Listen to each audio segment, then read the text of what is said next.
Kali ini kita akan membedah resep ya. Suatu saat ada orang tua yang membawa anaknya berobat. Nah, biasanya dokter itu akan menanyakan keluhannya apa, sudah berapa lama, dan juga perjalanan penyakitnya ini seberapa parah. Lalu obat-obat yang udah diberikan. Nah, ini penting ya, karena kalau obat yang ada masih bisa kita pakai, ya tetap kita pakai. Misalnya penurun panas ya tetap kita pakai ya, meskipun mereknya berbeda-beda.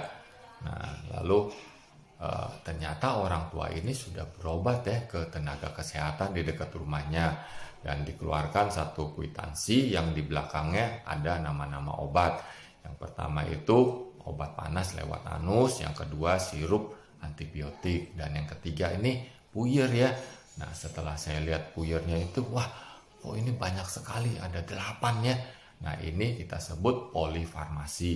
Nah, dari Ikatan Dokter Anak Indonesia ya sudah ada himbauan kalau bikin puyer ya jangan polifarmasi, cukup 2 atau 3 jenis obat saja.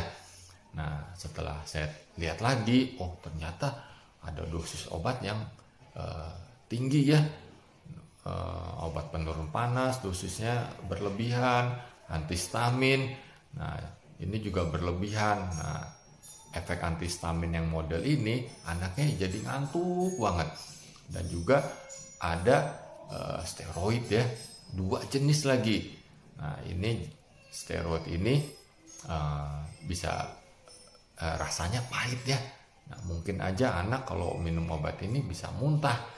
Nah, juga dikasih vitamin C, ada juga antasida ya. Saya juga nggak tahu nih kenapa dibikin campuran sebanyak ini.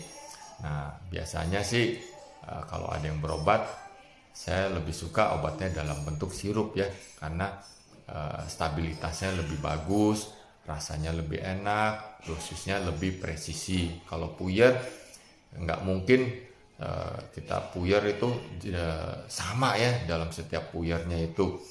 Memang harganya lebih murah.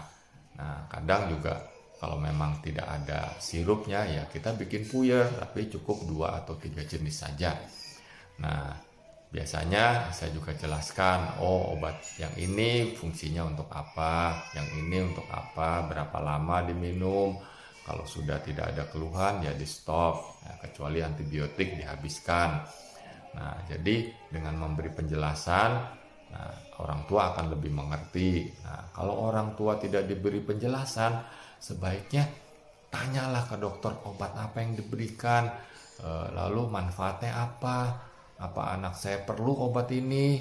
Nah, nanti juga di apotek akan dijelaskan oleh petugas apoteknya obatnya apa aja ya. Tapi kadang penjelasan dari dokter dan di petugas apotek itu nggak sinkron ya. Nah, itu bikin orang tua pasien juga bingung nih. Nah, jadi minum obat seperlunya saja ya, sesuai dengan keluhan. Kalau nggak perlu minum obat, ya ngapain minum obat? Tapi esensi berobat ke dokter itu, nasihat-nasihat yang diberikan itu yang lebih penting. Diskusi masalah kesehatan, bukan di obatnya. Obat penting, tapi yang lebih penting diskusi mengenai masalah kesehatan anaknya. Nah, silahkan siapkan pertanyaan-pertanyaan sejak di rumah ya, biar nggak kelupaan. Nah, kadang kalau dokter tidak memberi resep, orang tua juga bingung. Anak saya nggak dapat resep ya? Ya mungkin orang tuanya juga bingung, akhirnya pindah ke dokter lain. Padahal anaknya memang nggak perlu resep. Semoga dapat bermanfaat.